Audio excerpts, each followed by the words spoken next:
Buongiorno a tutti. Good morning, everybody. The sitting is open.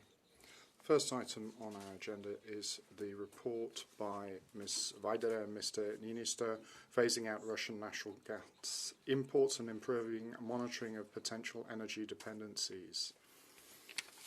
We'll start the debate with the rapporteurs, starting with Ms. Vaidere.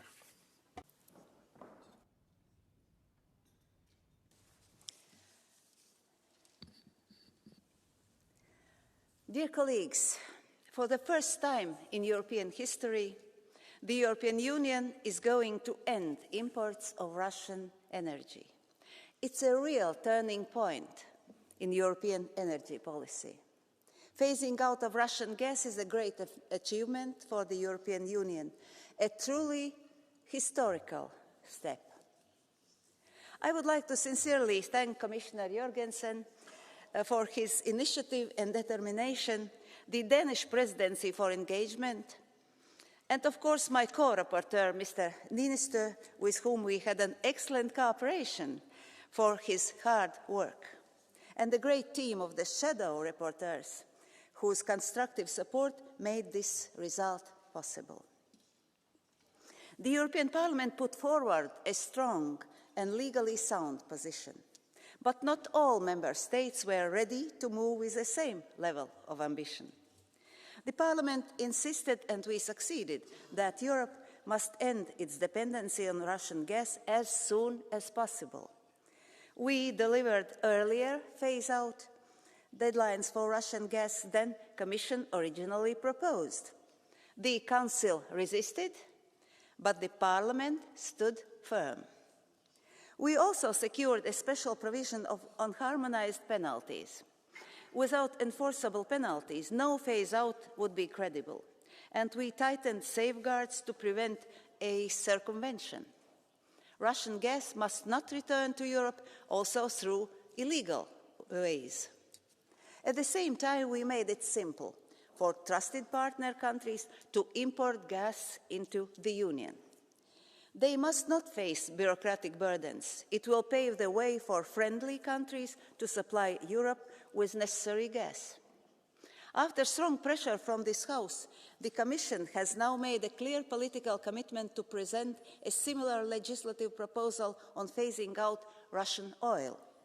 Also, oil revenues fund the Kremlin's war machine, and both oil and gas imports must be stopped. Colleagues, we must speak honestly. Russia has never been a reliable partner. It manipulated gas flows to weaken governments and destabilize markets, most dramatically before invading Ukraine. Energy and aggression in this case are intertwined.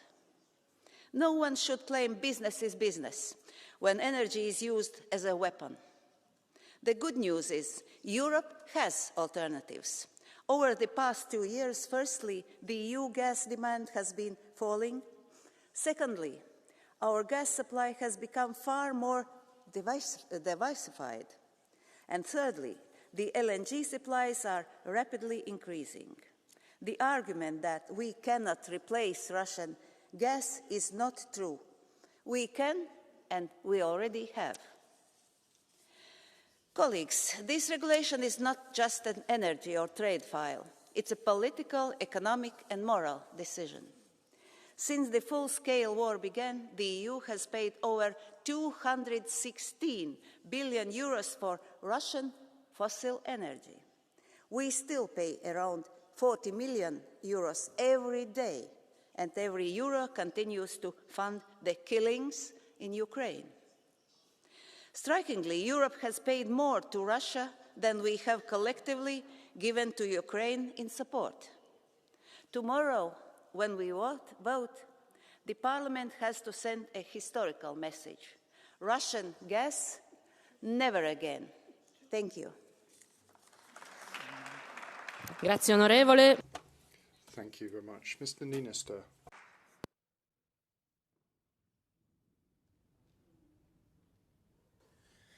Madam President, for Russia, export of fossil fuels has never been about trade. It has been about manipulation, extortion and control. And today we are discussing a historic achievement and outcome in the trilogues. The EU is taking giant steps towards a new era free of Russian gas and oil.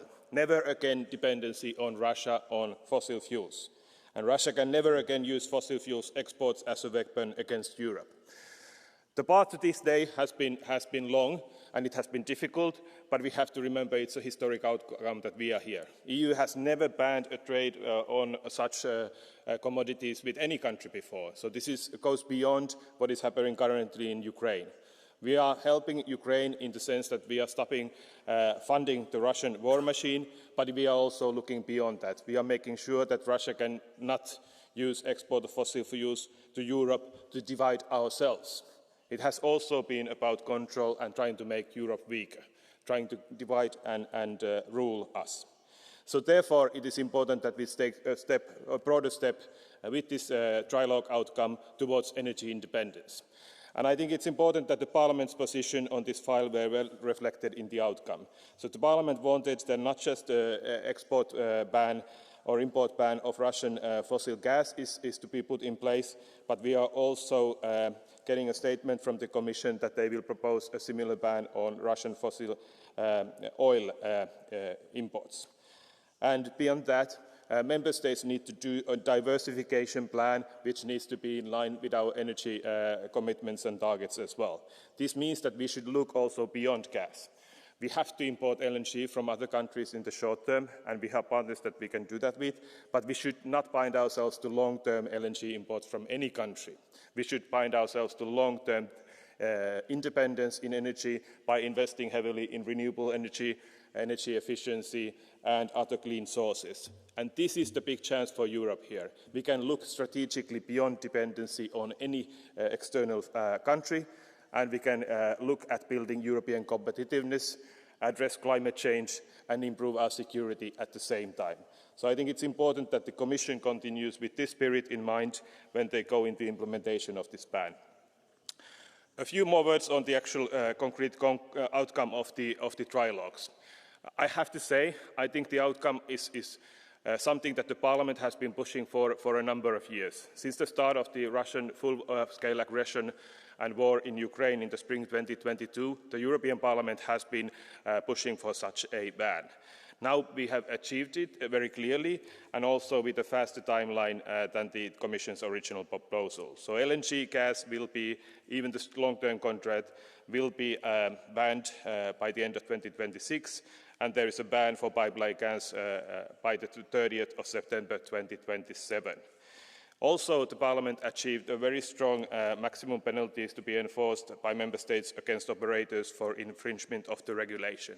I think this is vital because this regulation is actually stronger than the sanctions regime, which means that there is no circumvention and no efforts by Russian actors that can circumvent the regulation and bring income from Russia through third countries. This is vital that this is implemented well.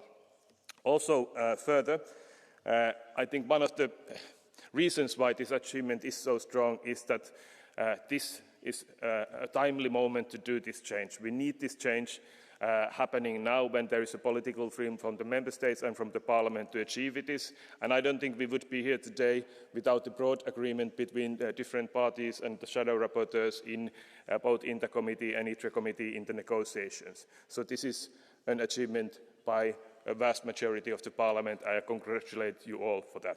Thank you. Grazie, onorevole. Thank you very much. Commissioner Jørgensen, you have the floor on behalf of the Commission.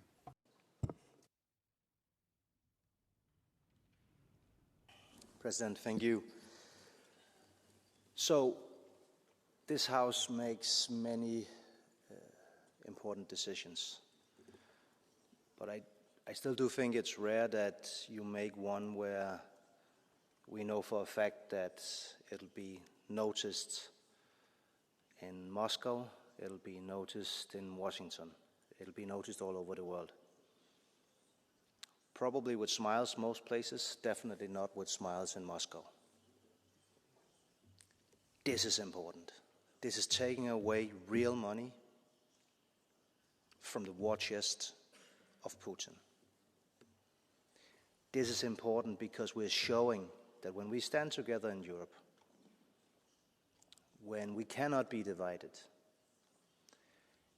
we cannot be blackmailed.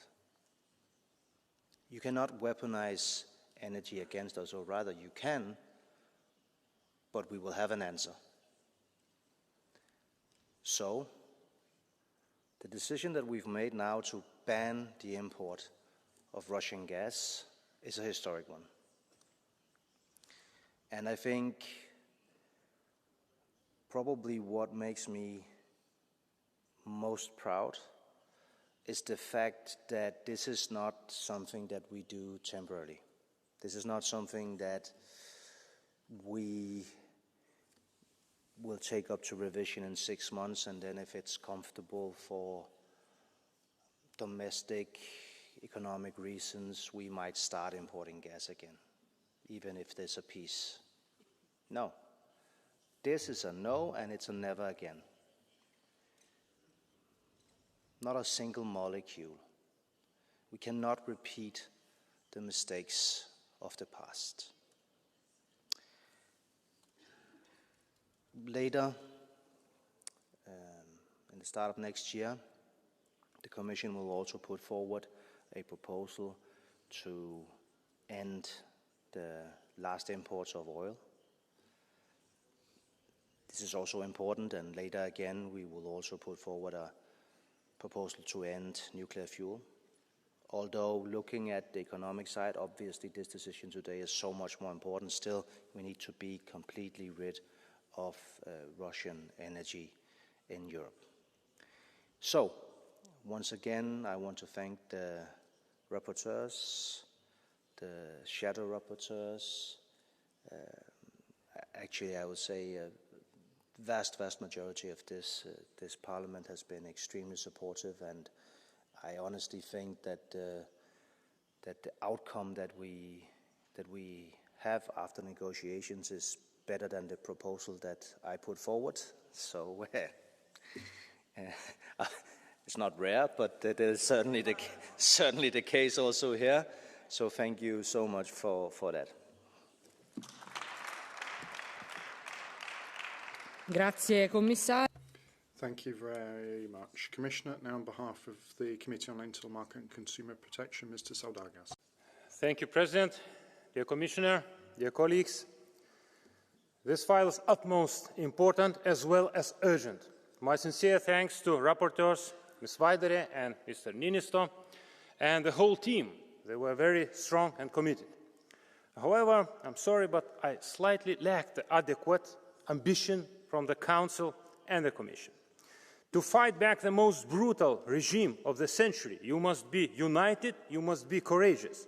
The compromise bans imports of Russian pipeline gas and LNG 6 weeks after the regulation enters into force, with a transition period allowing existing contracts to run until short-term LNG and pipeline gas contracts are phased out by April and June next year, respectively. However, the compromise was achieved largely because Parliament agreed to make concessions, especially dropping the ambition to ban oil as well. The Commission promised to present a legislative proposal at the beginning of next year. So the responsibility now lies with the Commission to keep the commitment to finally rescue Europe from Russian fossil fuels. We will be waiting. Thank you. Grazie, iniziamo. Thank you very much. Moving on to the debate on behalf of the EPP, Ms. Wechsler. Sehr geehrte Frau. Madam President, Commissioner, dear colleagues, a few winters ago, millions of Europeans were freezing in their houses and were paying extortionate electricity bills, energy bills. My students were in freezing lecture halls. Businesses were switching off the lights, not for climate protection reasons, but out of fear. And evening after evening, we kept asking ourselves, will there be enough gas? This crisis was due to dependence on Russian energy. And while we were trembling, Ukrainian cities were burning, and they are still burning today. And every time that gas goes through our pipelines, money flows into Putin's war chest. We must not allow this to continue. The exit from Russian gas is not a technical measure. It's a decision in favour of European sovereignty, security, and solidarity with Ukraine. Yes, of course we have to protect our businesses and industries and citizens, and therefore we have to close loopholes, but without choking Europe, strangling Europe with bureaucracy. We have to provide legal certainty and monitoring, and our message is clear. Europe will no longer be blackmailed. Europe will not finance a war of aggression, and Europe is learning the lessons of its history and is making history in this House. And that is absolutely what we should be doing. Grazie onorevole. Thank you very much. Mr. Pellerin-Carlin for the S&D Group. 2021. 2021. Inflation was the scourge of Europe. People were suffering. Companies were worrying. Millions of Europeans were facing an abyss. This inflation was no accident. It was the direct result of political choices, choices that made Europe dependent on Putin's gas before he launched his tanks on Kyiv. So we are now saying, never again. Never again will we be dependent on Russian gas. Never will we finance Putin's wars. But let's not be naive. Shale gas bought from the US is also increasing our risks. So our sole choice is the choice of European sovereignty. We call on member states to continue their investments in energy efficiency and renewable energies, and finally start an energy policy which provides us with sovereignty. It's not an option. It is the foundation of our liberty itself. Grazie onorevole. Prego, onorevole Maria. Mr. Mariani is next. Avec la sortie du gaz. Without Russian gas, Europe is showing how blinkered it is. Sanctions as a political instrument, conditional, reversible, adaptable, is one thing. This regulation is devastating because in legal terms it is putting a decision in place without any review clause, without any possibility for Europe to adapt, and that is true even if the geopolitical situation changes and a peace agreement is concluded with Russia. It's historic, it is dramatic. We have never broken our energy links with the Great East at any point in history, even at the historical low points. It's a strategic lever for peace and for Europe. Freezing Russian assets for an indefinite period is putting Brussels into a position of contempt of history and of its own continent. The classic sanctions type regime, the spirit and letter of the treaty, have not been respected. There is not the standard legal basis, and there are no safeguards for individuals and companies. We now become dependent on USNLG. We are sacrificing our competitiveness and doing away with a diplomatic leader for the future. We're approaching signature of a peace agreement. This irreversible decision is placing Europe in a terrible political impasse. What you're doing now is a legal coup, which is ongoing against people and nations, circumventing the treaties. Onorevole Colz per il gruppo. Mr. Coles for the ECR Group now. Thank you. I will speak in Latvian. Dear colleagues, after tough negotiations in the trilogues, we finally have an agreement that excludes Russian gas from the European energy space. Yes, it is not a perfect agreement. We in the European Parliament would like to have a faster and tougher phasing out, preferably already yesterday, but this is an essential, practical and real result. The European Parliament was stronger in its position than the Commission and the Council, and this is reflected in the final text. This regulation does what the sanctioning mechanism cannot do. There is no longer a need to cross swords every 6 months over extensions, no need to live in the shadows of political fluctuations. Russian gas flows into the European Union are blocked by a stable permanent legal framework. At the same time, this agreement is also ambitious. Waiver deadlines have been cut short and the ban's entry into force 3 months sooner than originally planned, achieved by the Parliament, is measured in billions of euros that won't go to the Kremlin budget. The next step is clear. The Commission's pledge to come up with a proposal to ban Russian oil and oil products by 2026. And it has to be followed by also abandoning Russian nuclear fuel. It is all within one process, and we will have a lot of work ahead of us. Thank you. Thank you very much, Ms. Karvashova. For Renew.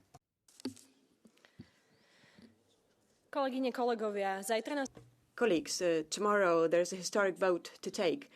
The vast majority among us do support what today's debate will demonstrate. It was clear to see how in the final negotiations we were really united among us here representing the Parliament. We've decided in the EU we want to cut off on our dependency on Russian gas. It's in stark contrast to how the Slovak government is seeing things. Also, their representatives here in Strasbourg or Brussels, they're scaremongering, they're spreading fear that it's impossible to live without the Russian gas, but it's only them who can't live without the Russian gas. They claim that the gas from Russia is cheap, but they want to subsidize 90% of households from our national budget.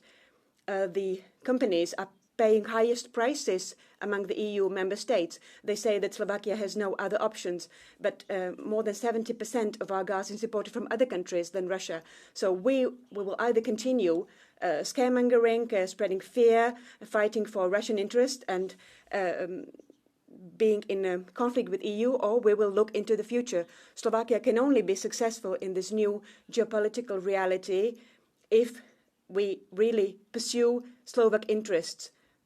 Anything else is a betrayal. Thank you very much, Ms. Ranka, for the Greens. Thank you. Paldies.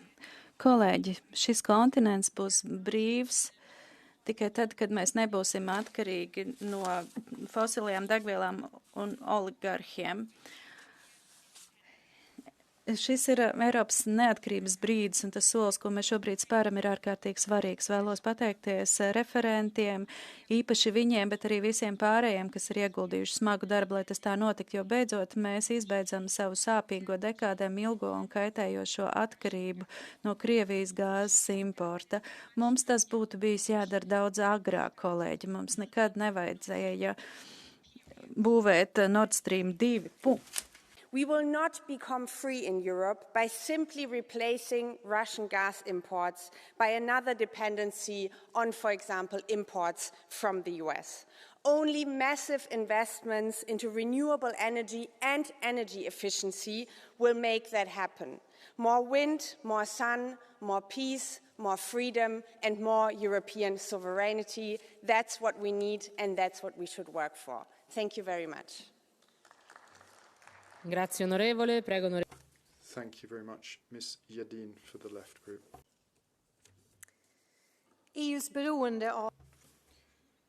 The EU's dependency on other countries has allowed us to be blackmailed. Putin's using gas as a weapon to split governments, to push up energy prices, and this is a strategic mistake that we're trying to correct now. Phasing out imports of Russian gas is important decision on the basis of defence policy, and I'm pleased that I've been involved in the negotiations, because when we stop the import of Russian gas, we also throttle an important income for Putin's Putin's war machine. But that's not enough, just turning off the tap. The shadow fleet is also being used still, and that's threatening the environment, continuing financing his war activities. That's why the phase-out of Russian oil needs to be done quicker, that sanctions need to be sharper. An EU that lags and accepts loopholes is undermining its own credibility and its security.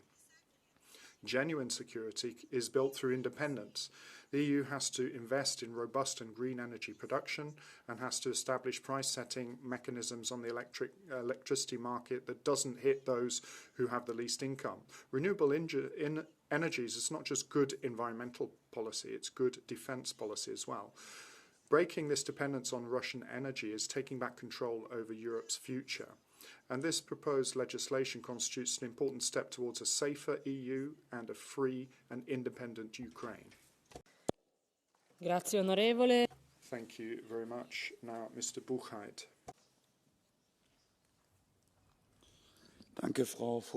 Thank you, Madam President. Ladies and gentlemen, when we're going to get all emotional all over again in this House, it's not a sign that it's Christmas. It's a sign, if you're following at home, that people don't have strong arguments. You've said time and again that this is going to be a definitive phase out, a definitive end to the import of gas from Russia. Have everybody thought this through? You're saying it's wonderful that Parliament has gone even further than the Commission and the Council wanted to, that they've been even more energetic and aggressive against Russia. What is happening today, ladies and gentlemen, is not action against Putin and Putin's war machine. This is an explicit declaration of war against Russia itself, against the Russian people. If you just think that there would be a regime change in Russia, what would you do then? What we are deciding now is permanent. You're breaking all the bridges that we might want to keep with Russia in future. You're militating against peace. I can understand if you don't want peace with Putin, but you're actually saying that you don't want peace with Russia forevermore, and I think that is scandalous. Thank you very much, Mr. Warborn.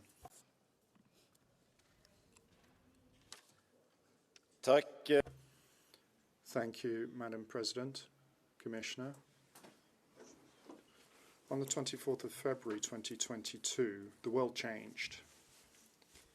Russia's illegal and heinous war of aggression against Ukraine didn't just threaten Ukraine, but the whole of Europe. So let us be crystal clear. Ukraine's security is Europe's security.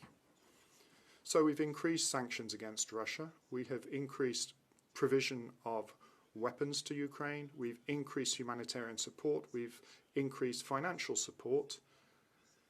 And we are standing side by side with Ukraine since day one. But in all honesty, as long as we continue to import Russian gas, we are continuing to finance Putin's war machine. And that is untenable. That's not responsible and is not compatible with our support with Ukraine. Hence, it is good that today we're taking this decision once and for all to phase out Russian gas completely.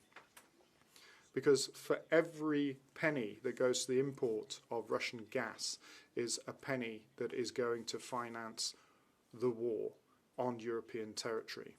But now we are finishing that. Long live Ukraine, long live Europe. Grazie, onorevole. Prego, onorevole. Thank you very much, Mr. Assis now. Thank you very much. Commissioner, colleagues, for too long now, we were turning a blind eye to the geopolitical risks that were linked to our excessive energy dependency, or we were pretending to turn a blind eye to it. Now we're in a situation where Russia has been using energy to exert pressure.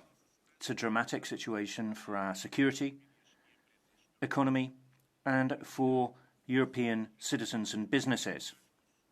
Stopping Russian gas imports strengthens our economic autonomy and it strengthens our energy system. We need to improve existing infrastructure, cooperation between member states, interconnections, diversification of suppliers and of renewable energy sources. Our energy dependency is not limited to gas. In this Parliament, we have frequently said that we need to extend this to other forms of energy coming from Russia. So we're pleased to note that the Commission has committed to put forward an initial proposal on Russian oil next year. And you can certainly count on the European Parliament's support for that. Thank you. Prego, onorevole Stancanelli. Prego. Mr. Stancanelli. Thank you, President. Ladies and gentlemen. The agreement on phasing out Russian gas being discussed here, we've heard several people saying that this is a historic victory. But this is really the triumph of hypocrisy at the cost of citizens. There are two critical aspects that have been lost sight of, and the Commission has lost sight of this as well. What about price? Importing LNG makes everything very expensive going through pipelines. It's not just the cost of the primary materials, it's liquefaction, transport by ship and regasification. We need to make sure that we have appropriate supply, and that supply chain becomes more and more expensive. And this is something that is passed straight on to the utilities bills of our citizens. And we're raising inflation for energy bills. The second problem is that gas is fungible, and that we know that through gas we are having to exploit third countries. Russian gas is going to come into the EU via, and we won't have any mastery over that. So we need agreements that are going to make us stronger, but these haven't been devised appropriately and are going to make us poorer in the end. We need to be more practical and pragmatic. This is a bill that's going to have to be footed by people and companies. Thank you. Ms. Szydło. Thank you, President. Commissioner, ladies and gentlemen, one can say, finally, at last, 4 years later, we have got a decision that should have been taken a long time before. Most of the speakers who have spoken before me, also the Commissioner, have underlined this is a historic moment, and this is truly the solution that for now, but also for the future, is absolutely necessary. However, we have heard Mr. Commissioner say that this decision is going to be invariable. It's not going to change. But, ladies and gentlemen, the situation in politics is also highly dynamic, and we know very well that the principle of business as usual very often dictates the conditions in the political discussions and is more important than common sense and security when you consider various interests. So it seems that right now we should first and foremost focus on this decision that was taken not to be changed ever. We should watch for those rules to be binding also for oil, for crude oil. And remind yourselves, some time ago, the decision to build Nord Stream 2 was taken. Now we're saying it was a historic error. Thank you. Prego. Mr. Kudler. Chers collègues. Colleagues, 15 billion euros. That is what we have paid collectively this year to Putin by buying his gas. 15 billion euros is 3 times the annual budget for Erasmus+. It's 2 years of Horizon Europe. 15 billion is a huge amount. And let's be clear, every euro spent on Russian gas is 1 more euro to pay for a murderous war in Ukraine. This has got to stop. Parliament fought for this, and we have achieved a complete and fast phase out from Russian gas by 2027. This shows what can be achieved when European institutions work together. We are now turning a historic page. We are putting an end to our dependence on Russia. But let's learn our lesson, Commissioner. Let's not replace one dependency by another. American LNG ought not to become our new Achilles heel. Let's remain masters of our own energy destiny. Thank you very much, Mr. Søvndal. Merci. I'll speak in Danish. Med denne historiske beslutning fortsætter. With this historic decision, we are continuing our liberation from Russian tyranny. We need to move away from fossil fuels which are destroying the planet and financing Putin's war chest. So I'm particularly pleased with this agreement which has been reached. I believe that this agreement was only possible thanks to a good spirit of cooperation between the rapporteurs, Ms. Vaidere and Mr. Niinistö, and the Commission too. We now need to be very clear about what comes next. We're turning off the tap of tyranny to Putin, but that means we need to fund our own green energy sources a lot more so that European citizens are not facing a cost of energy crisis, so that we can be truly autonomous. Never again should we be dependent on any regime in the West or the East. We need to liberate Europe and develop the technologies that will allow Europe to be truly independent. That will require courage.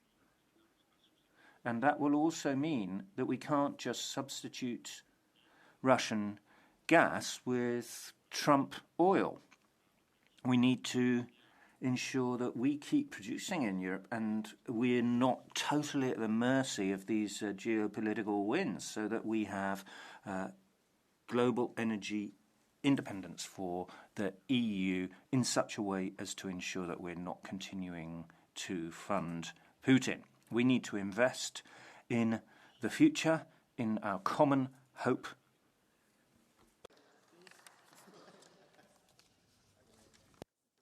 Hver gang EU-lande køber russisk gas, olie eller... Anytime an EU state buys Russian gas or oil, we are financing the unjust war of Putin. So we've actually provided more support to Russia's war chest than to Ukraine's, which is ridiculous. So it's all the more important that we put a stop to that and no longer buy Russian gas. I think, nevertheless, that there are three important questions we need to raise. First of all, why is this only happening now? More than 3 years too late. And secondly, how long are we going to still buy Russian oil and uranium?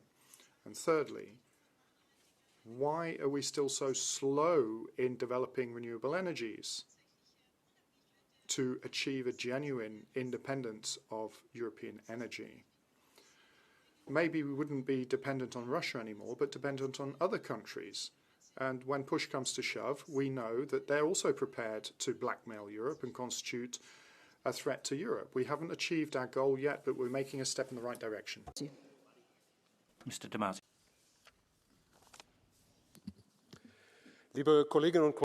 Dear colleagues, we have now adopted 19 sanctions packages against Russia with all sorts of individual measures, but the leading economic research institutions all agree that we have not managed to really dent Russia's capacity to wage this war, because we are financing his war.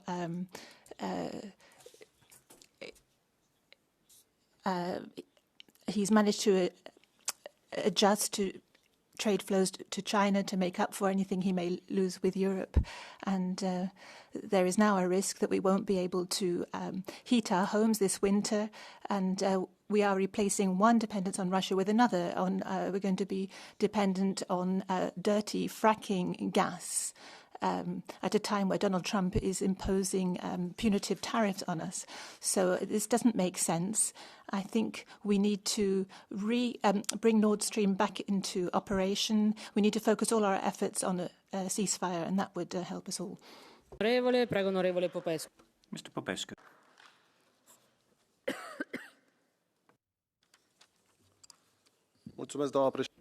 Thank you, President. Commissioner, ladies and gentlemen, Europe has paid for its energy with strategic vulnerability for too long. Today, we make a clear historic decision. This vote is about Europe's independence and cutting the last structural ties to somebody who uses energy as a weapon against us. Gas was never a neutral commodity. It was always an instrument for political blackmail, pressure, and coercion. We now have a clear text.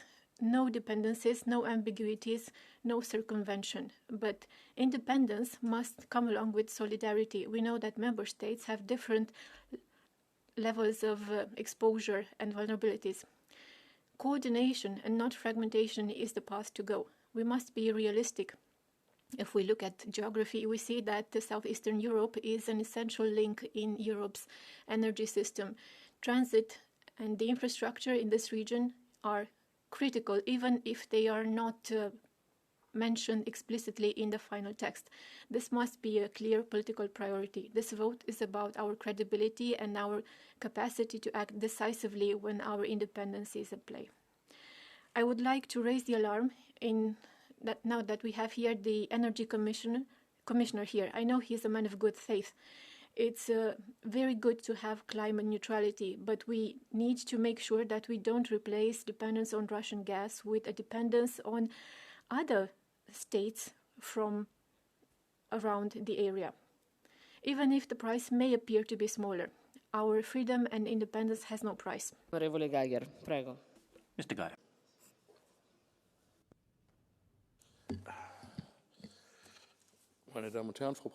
Ladies and gentlemen, Madam President, Commissioner, my thanks go first of all to those colleagues who negotiated this fine result. Ms. Weider, Mr. Niinistö, this is a fantastic result that has been achieved, and I congratulate you, of course, and also Commissioner Jönsson, who made a considerable contribution to this result as well. I think Mr. Niinistö made an important point.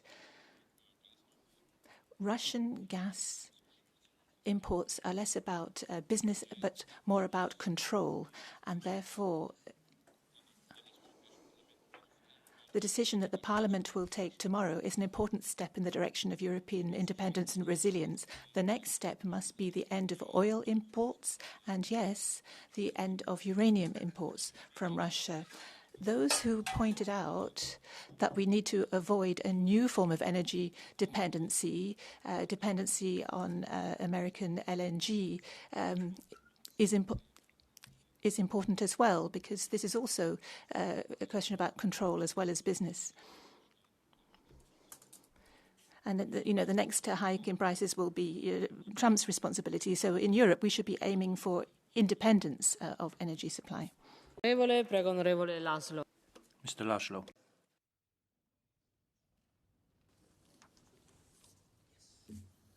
Nem sikerült, mégis erőltetik. It didn't work, yet you are still forcing it. Ursula von der Leyen and Joe Biden promised that sanctions would bring Russia to its knees, but Joe Biden is no longer in office. It would be time to hold Mrs. von der Leyen accountable as well. The biggest problem with energy sanctions is not that they didn't achieve their objectives. The biggest problem is that they cause greater damage to European economy than to Russia. According to the IMF, Hungarian economy would shrink by 4% if we had to purchase gas and oil from elsewhere. Household utility costs would triple, fuel prices would also increase. And meanwhile, in Brussels, you're preaching about solidarity, but Brussels solidarity somehow never seems to be about European citizens. You know full well that in Europe, people have to pay energy prices that are 3 to 4 times higher than in the US or in China. But you're still forcing sanctions. This will ruin families and the European industry as well. Stop this. If you're going to bypass the veto, then Ursula von der Leyen can prepare for another lawsuit. Thank you. Onorevole Axinia. Ca să aibă efect interzicerea importului. If we want the ban on Russian gas to have an effect, we should have done it when the war started. The fact that we talk about this 4 years later shows that many member states are hypocrite because they continued to import Russian gas. 187 billion we gave to Ukraine, but we imported gas and oil of over 200 billion euros.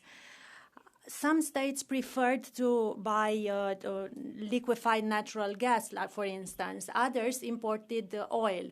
This fueled Putin's war machine and allowed them to deliver GNL to the rest of the world through proxies.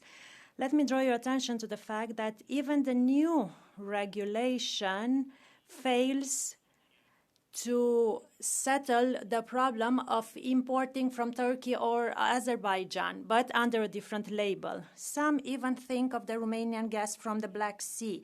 However, our position is quite firm. The position of our party will use that gas to heat our own homes. Pardon, Karsbro. President, Commission, colleagues, it's a disgrace that Europe has made Russia's war of aggression possible. As the Swedish Minister of Foreign Affairs explained, since the full-scale invasion, Europe has imported Russian oil and gas to an amount of 201 billion euros. If we add other imports, the number grows to 311 billion euros. That is 124 billion more than we have sent in support to Ukraine. The decision to stop Russian gas imports is important, but not enough. We have to stop every single euro going into Putin's war chest. It's outrageous that we are still buying steel from Russia. Last year, a volume as large as Sweden's entire annual steel production was imported to the EU. It's about damn time to stop doing business with Russia. Grazie, onorevole. Thank you. Mr. Sinkevicius. Dear colleagues, let me start by, first of all, thanking the Commission for putting this brave proposal on the table. Let me thank our rapporteurs for a great work and also advisors. I know that they worked tirelessly and very hard to finalize this file. Today, Europe makes a choice about who we are and what we will no longer accept. Because for decades, our energy system was built on a dangerous illusion that dependence on Russian gas was somehow cheap, stable, and harmless.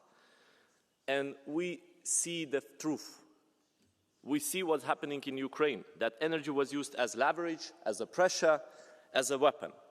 And finally, we end it. By phasing out Russian natural gas, Europe is reclaiming its freedom. We are saying clearly that our homes, our industries, and our future will never again be held hostage. Europe chose courage over comfort, and history will forever remember this vote. Grazie, onorevole. Thank you. Ms. Rod-Nevedalova. Thank you very much, colleagues. This decision is really bad and really stupid for the European Union, and I believe that we should also listen a little more to what our citizens want and not what the citizens of Ukraine want. Cutting off Russian gas, which is close to us, which goes through a pipe which is much more ecological than the gas that goes in tankers from the US, is something really, really silly. We can't cut off from something that is really close to our territory. We are discussing how this is great for all of us. And I listened to you, Commissioner, when you presented this in the committee. You said that that not even a molecule of Russian gas should enter the territory of the EU. Well, I know this is your policy, and I don't believe it's correct, because the territory of the EU includes Slovakia, which needs gas and uses a lot of gas. By cutting off Russian gas, we are saying that the Russian war in Ukraine is ever going to end and that we are ever going to cooperate with Russia again. I know we have dependencies. Some countries support this because they are obtaining transit payments from us. But it's silly, it's It's bad, and we are not going to help either the competitiveness of the EU or our own companies because they need cheaper and better gas, which is coming from Russia in this case. So do not cut off Russian gas, don't shoot our other food, don't make silly decisions that we'll have to, just like in case of combustion engines, which we'll have to review in 5 years, and I promise you this will happen. Thank you. Mr. Aaltola.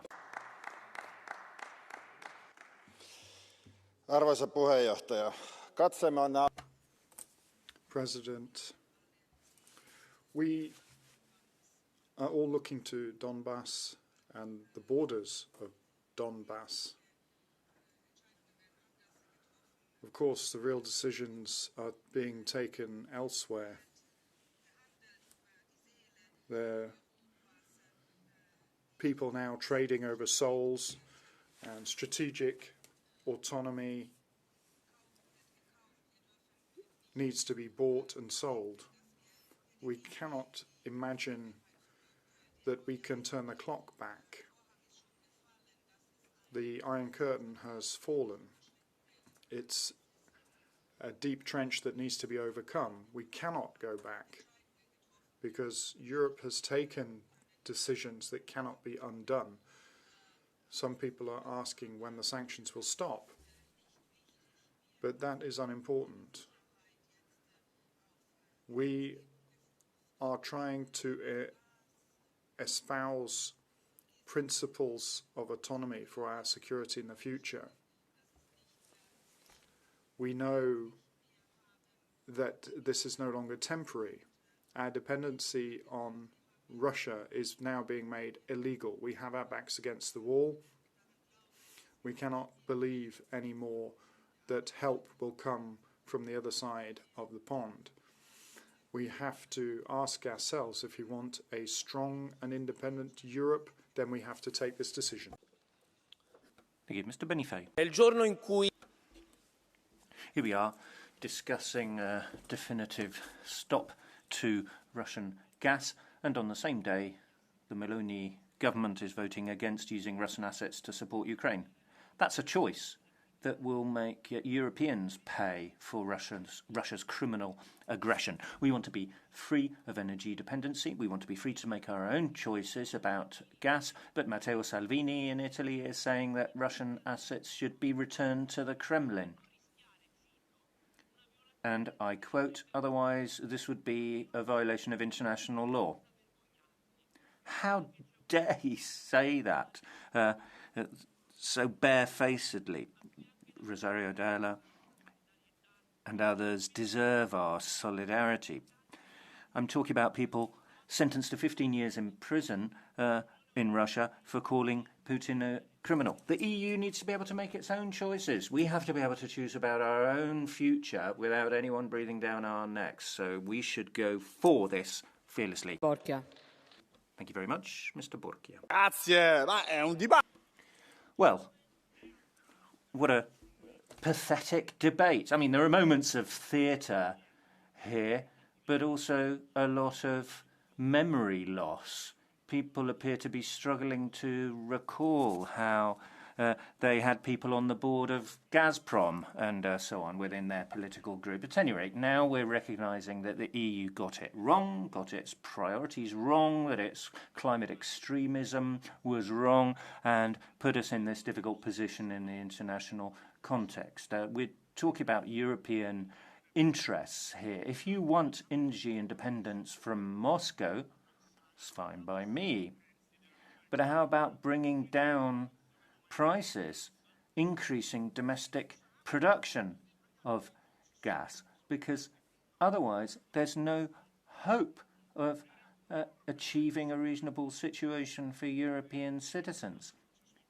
It's not only about the Ukraine peace process. We need to be able to defend our own interests, starting with energy. Thank you very much. Mr. Iabs. Thank you, Madam President, the Commissioner, the rapporteurs. Today marks an important and necessary step forward. The the European Union. Phasing out Russian gas is not only a response to Russian aggression and changing geopolitical reality, it is also a statement of our values and our priorities. By reducing our dependence on this external supplier, we strengthen our own security, resilience and unity. In the Parliament, we have chosen cooperation over coercion, sustainability over vulnerability, and long-term stability over short-term convenience. It will take serious work to implement this regulation properly, but this transition is also an opportunity. It accelerates investment in renewable energy, energy efficiency, and what is more important, diversified supply routes. It creates jobs, drives innovation, and moves us closer to climate neutrality. Most importantly, it ensures that Europe's energy future is shaped by democratic choices, not political pressure. Thank you very much. Grazie onorevole, prego onorevole. Thank you, Ms. Gregorova. Dear colleagues, Commission, when my homeland reached independence on Russian fossil fuels, they still paid Putin for it, with the argument that it's cheaper. I was baffled by this. Phasing out Russian gas is not just energy policy. Europe is at war. This is a security decision. Russia will now lose almost 1 billion euros every month because of Parliament's negotiation. There is an immediate, tangible and measurable impact. The European Parliament shows it's not here just to vote on temporary sanctions that get renegotiated every 6 months. On banning Russian oil, we have not gone as far and fast as we could have. The Commission is committing to phasing out Russian oil in the near future. That is, however, too slow. At least we ended constant abuse of sanctions by certain member states. And that uncovers the true strength of the European Union. Together, we can do what no member state could achieve alone. It's never cheaper if it's paid by human lives, peace, international rule and democracy. Thank you. Grazie onorevole, prego onorevole. Thank you. Mr. Hansen. Thank you very much, Chairman. I will be speaking in Danish. Jeg tror, det er på tide, at vi ser virkelighed. About time too. We need to look reality in the face. There are two fundamental problems with Russian gas. One, it's Russian. Two, it's gas. So, if we say trade can help peace, I think it's a bit of a pipe dream. We have a ruthless adversary here, and we're not building bridges. We have created a weapon which has now been used against us. We have to do away with Putin's dream of Russia as a superpower. Unfortunately, however, there are some Europeans who block any initiative that we try to take to stop Putin's war machine. And I'm fed up with it. How can we continue holding out a hand to Putin while he's holding out his hand to take money from our budget? Prego, onorevole González Casares. Mr. González Casares. Madam President, when Russia began its war of aggression against Ukraine, about half of the gas consumed by the EU came from Russia. This was no coincidence. This is a weapon the Kremlin used with direct consequences on the European economy, for our businesses and for our citizens. And I think with this agreement, we are now taking a firm step in the direction of closing by 2027 a phase that we never should have allowed. We will be reducing our dependence on Russian fossil fuels. This is an ethical decision by the EU to ensure that not one more single euro will pay for Putin's war machine. This is a decision in favour of European security. For this reason, to think that we should replace this dependence by another is a mistake. I don't like these agreements to buy massive quantities of fossil fuels from elsewhere. I think we should invest in renewables, in European energy, produced in Europe. Commissioner, don't listen to these patriots, so-called patriots, who claim to defend their countries, but then they don't want our own energy. They want to continue dependence on other countries for fossil fuels. Don't listen to them. They don't have any solutions. Onorevole Ghiori. Thank you, Ms. Ghiori. Colleagues, the European Union has turned itself inside out and become a prisoner of war psychosis. The President of the Commission and even the Secretary General of NATO openly proclaim that we are at war with Russia. This legislation is another step in this warmongering madness, aimed at making it impossible to import Russian natural gas into the EU. You are killing the secure and affordable energy supply of 2 member states to protect the perceived interest of a third country. I would like to quietly note that Hungary supplies 51% of Ukraine's electricity needs. What's more, you are doing this through legal trickery. You are presenting the ban as a trade policy tool, thereby circumventing unanimous decision-making. You are therefore trampling on the obligation of solidarity and loyal cooperation, as well as the rule of law. In other words, you are destroying the European Union. You are openly threatening those member states that refuse to fall into line, and they could suffer the same fate as Hungary, you are saying, even Belgium. In doing so, this is blackmailing. Please take note, you will not be able to bring Hungary to its knees with this. This is a very dangerous game that you are playing because you are going to destroy the European Union. Thank you. Thank you. Ms. Nikiel. Thank you so much, President, ladies and gentlemen. Yes, this is the end of the Russian gas. Europe gave a Christmas gift to Putin, a gift he was not expecting, the end of our dependency on Russian gas. The first step was to say that it was a mistake and a threat. Now it's time to the second step, to become fully independent from this dictator. So we are saying clearly, we are stopping the imports of Russian gas and soon also of oil. And those who talk about the costs for common people and who say what the Kremlin says should stop and answer one question. How much is worth for them the life of their children, of their family? How much would they pay in order not to have to see Russian rockets turning their houses to dust? Because Ukrainians, they cannot choose. They pay this huge price every day with their deaths and with their fear. That's why I want to thank the rapporteurs, shadow rapporteurs, and especially Madame Vaidere for their work, because for the laws that we are accepting. And also I would like to ask the Commission to present another proposal concerning oil that will be a true step to achieve our independence. And let us remember that if we are on the side of freedom and democracy, we have to be consequent. Thank you. Thank you very much, Mr. Cristia. Thank you, Madam Chair. I will be speaking in Romanian. Stimați colegi, Colleagues, today we're not talking about pipelines or gas molecules. No, this debate is about something more important. We're talking about sickly dependence that ties certain member states to a very sick regime that exports terror and fear by the cubic meter. And like all dependencies, it started out very comfortably and ends in a leash.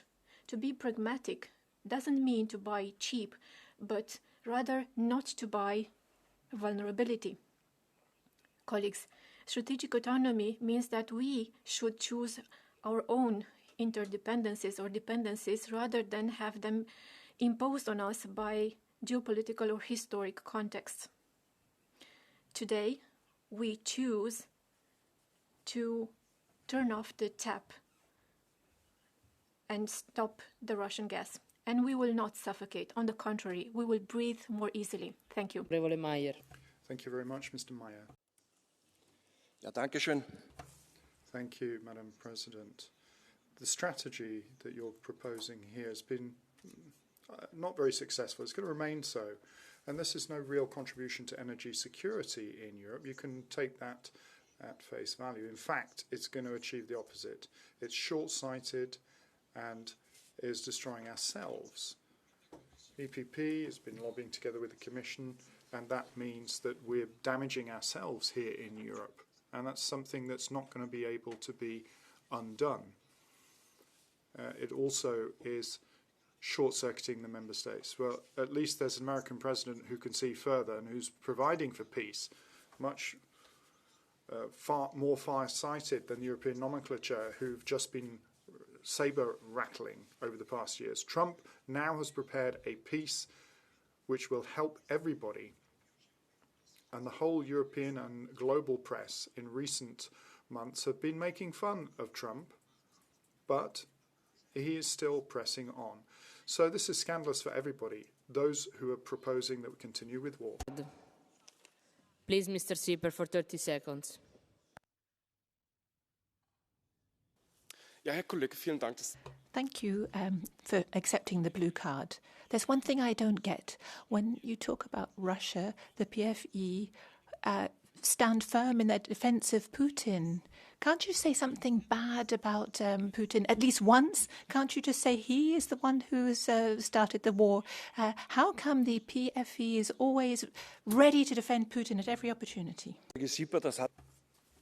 Well, Mr. Sieper, it's nothing to do with me defending Putin or Russia. I'm defending Europe and the member states, and I think that's what's the difference between me and you. It's not about Putin, it's about European interests that are not being represented. Grazie, onorevole. Prego. Thank you very much. Mr. Steers next. Hvala predsjednice, poštovani povjereniče. Doista prekid uvoza ruskoga plina jest povijesna odluka. I vrijeme je da Europska unija u potpunosti prekine. And now it's high time. It was time for us to stop being dependent on the Russian fossil fuels, which continue to be used as a means of coercion. We have capacity for that. We have diversified supply sources. We have renewable sources. We have untapped capacities, geothermal energy, for instance. But what was necessary was to end the inflow of Russian gas, and that required political will, and we show today that we do have political will to end the importation. Now we are faced with the second step, and that is going to be the Commission's proposal to end the importation of Russian oil. And therefore, I welcome the Commission statement whereby it undertakes at the beginning of the next year to present the legislative proposal to end the imports of Russian oil. That was the demand of this House. We know that there are member states who still continue to benefit from the exemption, but today we do have alternative. It is called the Adriatic pipeline, which already today, and Adriatic oil pipeline, and it can be alternative for all the Central European states which continue to import Russian fossil fuels. The rules have to be the same for everyone. Thank you, Ms. Gualmini. To speak in Italian, cari colleghi. Colleagues, the ban on Russian gas imports is a truly historic moment. We're showing which side we're on. We're on the side of democracy. We're on the side of defending territorial integrity and sovereignty. We're on the side of international law. We can no longer be blackmailed while on the one hand we're condemning Putin's criminal aggression and on the other funding his war chest. But we need to look at prices too. It is good news that Parliament has been ahead of the Commission in terms of what we should do. We should be harmonising sanctions, incentivising renewables and diversification. All of this is good, and it's good to see the Commission also putting a stop to oil imports. It's enough amid some fake news about Europe not supporting Ukraine. Yes, we're supporting the Ukrainian resistance. We are stopping funding Putin, and we're in favour of peace and reconstruction. Onorevole Scerba, prego. Thank you, Mr. Scherber.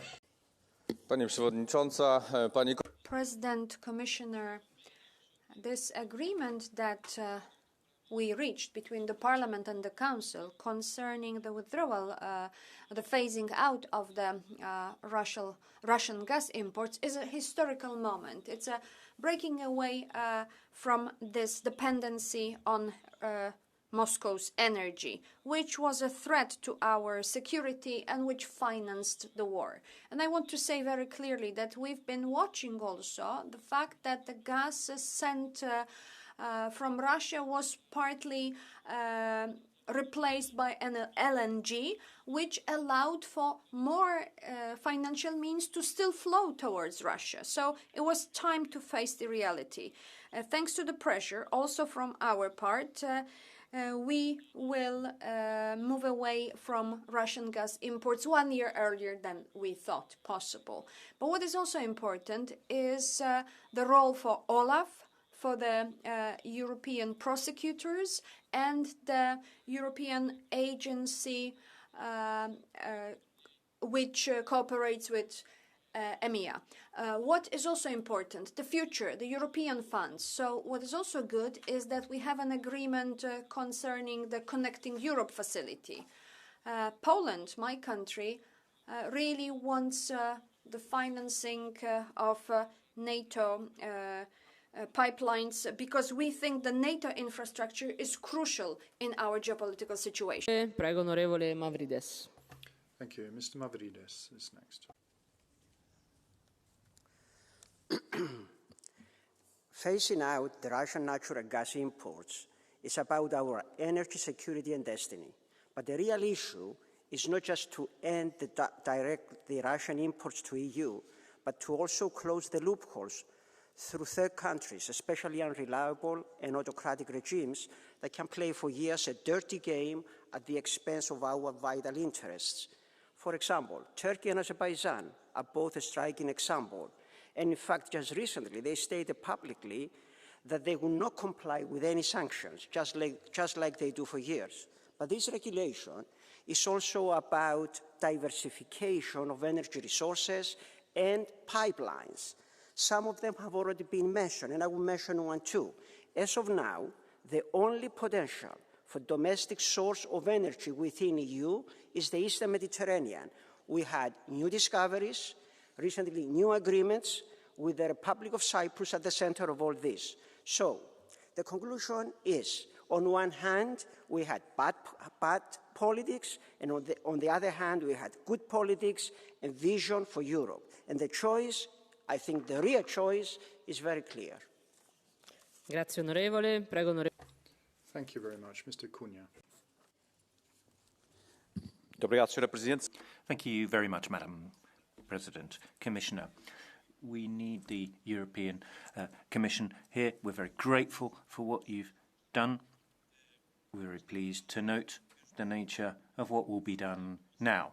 This decision, which we've now achieved, means that we'll be able to keep our houses and businesses warm, but we'll also be able to put a stop to Russian gas imports that we were previously so dependent upon. This means we will increase our energy sovereignty, but it also means that we will be bringing to an end a period in which we were funding the Russian aggression in Ukraine. And we are more credible in our protection of Ukraine. Portugal supports this. Our Prime Minister, Luís Montenegro, said that we will remain firm and we will provide irreversible support for this decision. This is the future. This is the way we need to proceed. We need to have ever more strategic autonomy for Europe. Energy is a part of that, and that means we also need to go for renewables. We need more renewable sources, and we need to ensure that we're working EU-wide on energy interconnectors between member states too. We have a particularly vital link between the Iberian Peninsula and the rest of Europe so that renewables can truly spread across the continent. Abbiamo terminato il dibattito. Thank you very much. That concludes the debate. We move to the Catch the Eye. There are 9 people looking for the floor. I can take them all, but I would ask you to stick to your speaking time. To start, we have Mr. Kelly. When Putin invaded Ukraine, he surprised many people in Europe, especially in the West. But we surprised him with the unity in which we responded, particularly in the sanctions being imposed so quickly, the welcoming of unfortunate Ukrainian refugees, but also the speed at which we're moving now to independency on Russia for oil and gas. But even if there was no Putin, we should be doing this anyway. Because as Ursula von der Leyen pointed out in her State of the Union address, dependency means control, means higher prices. So the alternative is what we want. Develop our renewables. We'll be shortly discussing grids and the grids to go with them so that we can have healthier lives, cheaper energy and, above all, independence. So today is a good day from that point of view, but the sooner we move now to the alternatives that are there, out there, the wind and the sun, but the grids to make them happen, then we'll have true independence and we can forget about Putin. Grazie, onorevole. Thank you very much. Ms. Grappini is next. President, Commissioner, colleagues, the biggest mistake that we can do as private or public management is to create dependencies. And this is what the European Union did. We were dependent on Russian gas and oil, and we must end it. Yes, it is a good decision, and I hope the regulation that we have in front of us today is voted. However, Commissioner, we must be very clear. We must think clearly how to create the energy market, how to create energy sources within the European Union. And you are well informed. In countries like mine, Romania, we pay 3 times higher prices for energy. We must be creative in order to avoid dependencies on whomever. We must be supportive towards citizens who cannot pay for these high energy prices. And we must learn from our mistakes. The European Union, the European Commission, the Council, which is not even here, should never set up projects that are dependent on one single state or one single area. Thank you. Thank you, Mr. Domator. And talking about the ban of Eastern energy imports, the majority here are not willing to talk about one thing. The fact that for a great number of countries, all the alternatives are more expensive. The Draghi report clearly states that European companies already have to pay 5 times as much for the gas than their American counterparts. As a consequence, the European GDP growth is sluggish. Even the German industrial performance is declining. Don't you see the link between this and the sanction policy? The consequences are here to stay. For my country, according to IMF, a complete ban would mean an economic loss equivalent to 4% of our GDP. And you don't seem to care. All this issue means pure ideology for you, but dire consequences for millions. Even higher energy bills and ailing competitiveness, and you don't seem to care.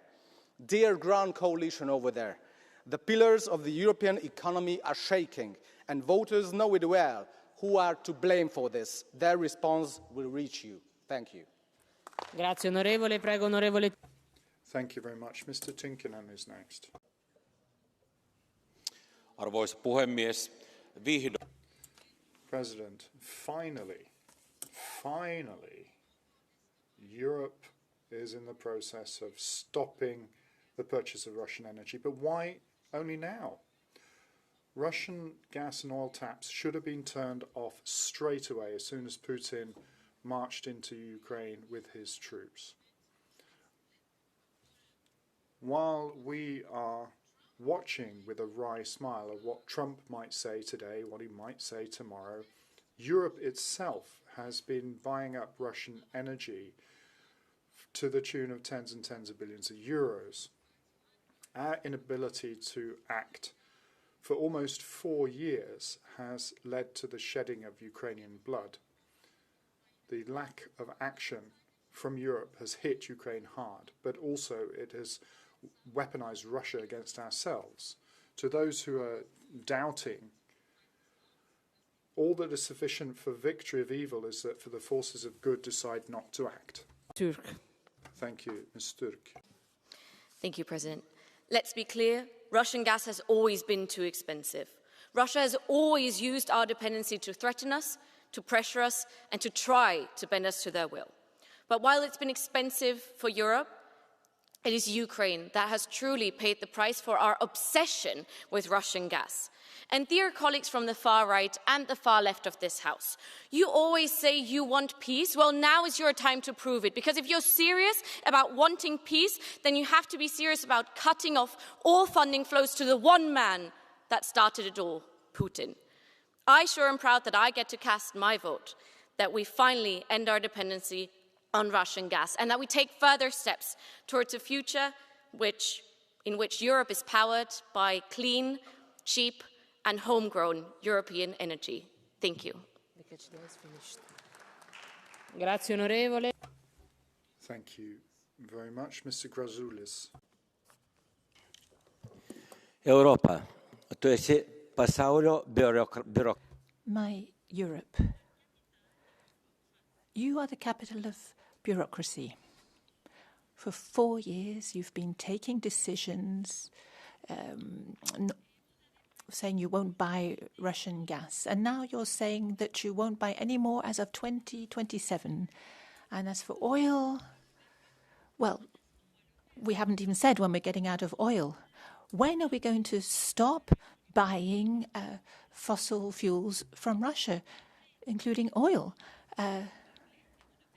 You just talk, and don't do anything.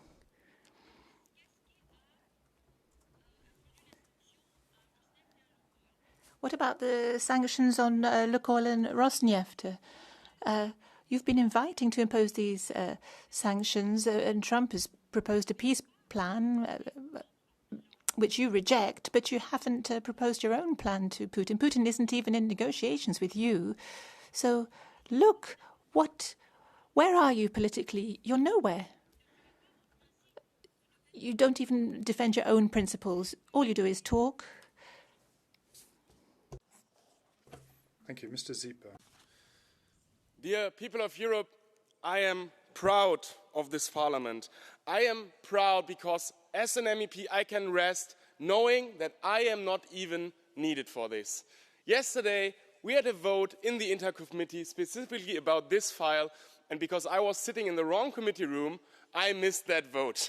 And once I realized that the voting lists of the colleagues next to me are way longer, I ran over, and there was Bernd Lange, our inter-chair, telling me, no worries, Lucas, it was a landslide majority for this file, for phasing out Russian gas. Don't let yourself be blinded by the very right or the very left people of this parliament who, for some reason or another, either they claim to be patriots or they claim to be peacefully, I don't know. Don't let yourself be blinded by them. This is the right decision. This is the right way forward. And every liter of gas and oil that comes here is a bullet for Putin. We don't want this. Thank you, dear Parliament. Thank you, dear Rapporteur. Let's vote with yes. And this time, I will be there. Thank you. Thank you. Prego, Mr. López Aguilar. Thank you, Madam President. Comisario Jorgensen, claro que sí que... Commissioner, yes, of course, it's high time to end Europe's toxic dependence on Russian gas. We've been depending on these cheap supplies for far too long, but we also have to note the agreement between Parliament and Council, whilst also recognising that we're increasingly dependent on the shadow fleet and on US oil and gas. Russia and the US agree on one thing. They want a weak Europe. So we have to do exactly the opposite, have a fair green transition to a decarbonised economy with clean green energy. And we have to do that with our own resources and with adequate financing, with joint debt. And we need to ensure that never again can we end up dependent, or even worse, blackmailed by others for our future. Thank you very much, Mr. Papadakis. The recent energy agreements between the US and Greece, the vertical corridor, mean that this will cement the presence of American LNG in Greece.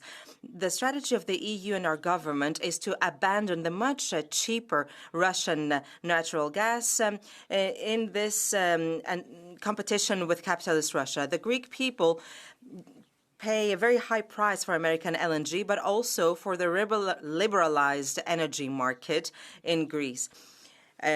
So energy has become a traded commodity, and there are guaranteed profits for renewables conglomerates through European grants and taxes. At the same time, the people are paying a high price for the green transition, and for this international competition to control trade routes and hubs and ports. But no matter which energy route, pipeline, or contract with American conglomerates, the people need to take ownership of their wealth. Thank you very much. Commissioner Jørgensen, you have the floor.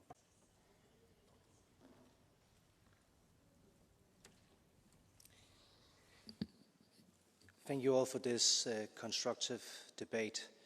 I want to especially answer some of the questions on whether or not we risk replacing one dependency with another dependency, because obviously there is some truth to that worry. We can't just look at the numbers. We import for more than 370 billion euros every year fossils. This is not economically sustainable to buy something and use it and then buy it again. The alternative, of course, renewable energy, where you invest in something that will then be the production of the energy that you need. That is indeed renewable. It's also clear that we need to diversify much more than we do now our imports, so that the strategy is really at least resting on two pillars. One, become more green as fast as possible, meaning more energy efficiency, more renewables. That is going fast in the right direction. We deployed 78 gigawatts of new renewables last year. This year we'll break that record again with probably closer to 89, and next year the ambition is to break that record once again.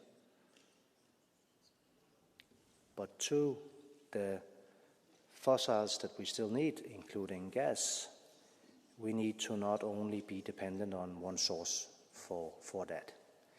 So we're working hard on that, and I can also assure the members of this House, even though some of them at face value doesn't look like agree with me on many things, I will still say that we are, of course, engaged from the Commission side in making sure that all countries, all member states, also the ones that are against this legislation, will be helped in the months to come as best as we can to make sure that this does not lead to prices increasing. Thank you. Grazie, Commissario. Prego. Thank you, Commissioner. Now, Ms. Vaidere as Rapporteur. Dear Chair, dear colleagues, thank you really very much for this convincing and constructive debate. What we have heard today confirms clearly that vast majority in this House and in Europe fully supports ending Europe's dependency on Russian gas. Even more, you believe it's necessary, urgent, and long overdue. To succeed in doing it, we must adopt this regulation and implement it properly. Member states must act now, invest in interconnections, secure new supply routes, and continue reducing gas consumption, developing renewable energy. Phasing out of Russian gas is a good starting point. Europe must go further. After gas, we must end all remaining imports of Russian oil, as the Parliament requested. And we must also address our remaining dependence on Russian nuclear fuel and services. This is a strategic weakness that Europe can no longer ignore. So this regulation is the beginning of Europe's full and lasting energy independence. Also because every euro we stop sending to the Kremlin strengthens our security. And that's at the same time weakens Russia's ability to kill in Ukraine. Sanctions are very effective. They made the Russian economy weak, but this law is much more. I have to stress again, this regulation is not a sanction regime, even with progress towards peace in Ukraine, which I sincerely hope will come. Europe must stay away from Russian energy. Experience shows too well that dependence on Russian is dangerous. And it's not only because of current regime in Kremlin, it's unfortunately about Russia. Europe must never repeat previous mistakes. Let me end by stressing that Europe must choose strength over dependence, security over short-term comfort, future where our energy decisions no longer put our values at risk. This is how Europe becomes stronger, safer, and truly independent. Thank you very much. Thank you very much. And the next speaker is Mr. Niinisto for 2 minutes as a co-reporter. Mr. President, thank you. The vast majority of this Parliament has been very impressive in its support for this trilogue outcome. And I think we have a clear vision. We want to go towards European energy independence, which is good for our competitiveness, good for our economy, good for our geopolitical security, and good for climate. And I would like to address a few concerns raised by some, which I think are futile. It is not patriotic to rely on Russian fossil fuel imports, and it is not cheap to rely on fossil fuel imports. If we look at what Russia has done in the last 25 years, when Putin has been in power, there has been continuous manipulation of prices in the European markets. It's divide and rule, and we see what happened in the autumn of 2021. We were not prepared in that, and in many member states the consequences felt after the gas prices went up was due to being too dependent on Russian fossil fuels. But in 2021, in autumn, Russian Gazprom actually, they have been allowed to own a lot of the storages in Europe, like in Germany. They emptied those storages, and prices went up already half a year before the war, full-scale onslaught on Ukraine. So we knew that Putin is actually planning something huge, and he manipulated us in order to make Europe weak, that we would not support Ukraine. But on this, Putin was wrong. He couldn't manipulate us. We were in support of Ukraine, and we realized that we can never again allow them to have that power over us. Secondly, the prices of energy and electricity in Europe are lowest where there's the highest share of clean energy, renewable energy, and domestic energy sources. Look at the Nordic energy market. I would very much like the German far right to also learn about how market economics works. Being reliant on single import from an unreliable source that manipulates the prices is not good for the economy. Now we are exiting that dependence, and we have to create energy independence where we are also producing vast majority of the energy production chain ourselves, bring added value to our economy, and it's good for our competitiveness. So that is the future of Europe. It's free of Russian extortion, and it's good for European citizens. Thank you all. Thank you very much. With that, the debate is closed, and we will hold the vote tomorrow.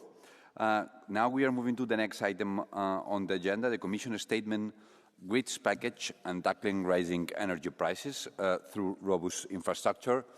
I will have to be strict with the time, taking into account that we have the Sakharov Prize and also the votes after. The first speaker is Commissioner Jorgensen for 5 minutes. Thank you, President. Imagine making a puzzle, jigsaw puzzle, like I guess probably maybe even some of you will do that in your Christmas break.